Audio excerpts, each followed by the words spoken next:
Assalamualaikum warahmatullahi wabarakatuh. Welcome back to my channel. Nah, di video kali ini saya akan membahas tentang mata kuliah perspektif global yang berjudul Perkembangan Iptek bagi berbagai aspek kehidupan.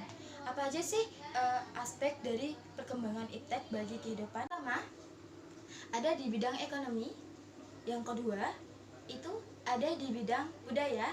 Yang ketiga, ada di bidang sosial. Dan yang terakhir, ada di bidang politik. Nah, ini penjelasannya.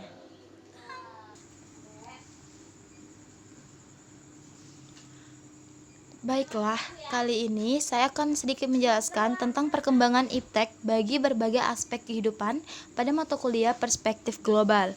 Nah, sebelum kita masuk tentang perkembangan iptek bagi berbagai aspek kehidupan, kita harus tahu dulu apa itu iptek. Iptek atau ilmu pengetahuan dan teknologi adalah suatu sumber informasi yang dapat meningkatkan pengetahuan ataupun wawasan seseorang di bidang teknologi. Iptek tidak lagi hanya sebagai sarana kehidupan, tetapi juga sebagai kebutuhan kehidupan manusia. Nah, bagaimana sih perkembangannya? Perkembangan dunia iptek yang demikian pesatnya telah membawa manfaat luar biasa bagi kemajuan manusia. Dalam peradaban modern ini, terlalu sering manusia terhenyak akan ilusi dari dampak negatif iptek terhadap kehidupan manusia. Kalaupun iptek mampu mengungkapkan semuanya dalam kehidupan, tidak berarti iptek sinonim dengan kebenaran. Nah, apa saja sih bidang pada aspek kehidupan?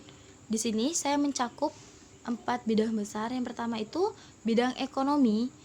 Dampak positif dari aspek kehidupan pada bidang ekonomi yaitu pertama, produktivitas dunia industri semakin meningkat. Kemajuan teknologi akan meningkat. Kemampuan produktivitas dunia industri baik dari aspek teknologi industri maupun pada aspek jenis produksi. Yang kedua, terjadinya pertumbuhan ekonomi yang semakin meninggi. Terus adanya pengaruh atau dampak negatif pada bidang ekonomi. Yang pertama, adanya aksi tipu menipu dalam proses jual beli online yang dapat merugikan beberapa pihak.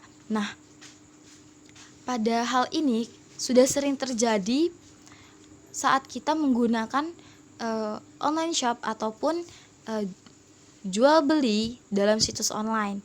Nah, yang kedua itu sifat konsumtif sebagai akibat kompetisi yang ketat pada era globalisasi akan juga melahirkan generasi yang secara moral mengalami kemerosotan. Contohnya itu boros atau keborosan yang sering dilakukan oleh masyarakat. Selanjutnya, pada bidang sosial. Nah, apa sih dampak positif dari bidang sosial ini? Dampak positifnya, kemajuan teknologi komunikasi yang cepat dapat mempermudah komunikasi antar manusia dari suatu tempat ke tempat yang lain. Contohnya kita menggunakan handphone, tidak lagi menggunakan surat. Otomatis komunikasi kita atau interaksi antar sesama manusia itu menjadi lebih efisien. Mau dari daerah ke daerah lain ataupun dari negara ke negara lain itu masih terjangkau karena adanya pengaruh iptek tadi. Terus selanjutnya itu dampak negatifnya pada bidang sosial. Dengan semakin pesatnya komunikasi, membuat bentuk komunikasi berubah. Yang asalnya face to face menjadi tidak. Hal ini dapat menyebabkan komunikasi akan terasa hampa.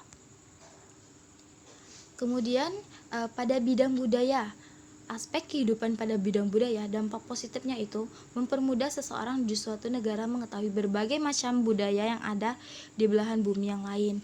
Nah, contohnya seperti kita ingin mengetahui apa saja sih budaya yang ada pada negara lain. Begitu juga sebaliknya, negara lain juga dapat mengetahui apa aja budaya yang ada di negara kita, negara Indonesia. Dampak negatif aspek kehidupan pada bidang budaya itu terjadinya akulturasi budaya yang selanjutnya berkembang menjadi budaya massa. Nah, yang terakhir itu pada bidang politik. Dampak positif pada bidang politik. Yang pertama, memberikan dorongan yang besar bagi konsolidasi demokrasi di banyak negara. Yang kedua, meningkatnya hubungan diplomatik antar negara. Selanjutnya itu ada dampak negatif pada bidang politik. Yang pertama, negara tidak lagi dianggap sebagai pemegang kunci dalam proses pembangunan. Yang kedua, timbulnya gelombang demokratis atau dambaan akan kebebasan. Sekian, terima kasih. Itulah penjelasan dari saya tentang perkembangan iptek bagi berbagai aspek kehidupan dalam mata kuliah Perspektif Global. Thank you for watching. Don't forget to subscribe, like, comment, and share-nya. Bye-bye.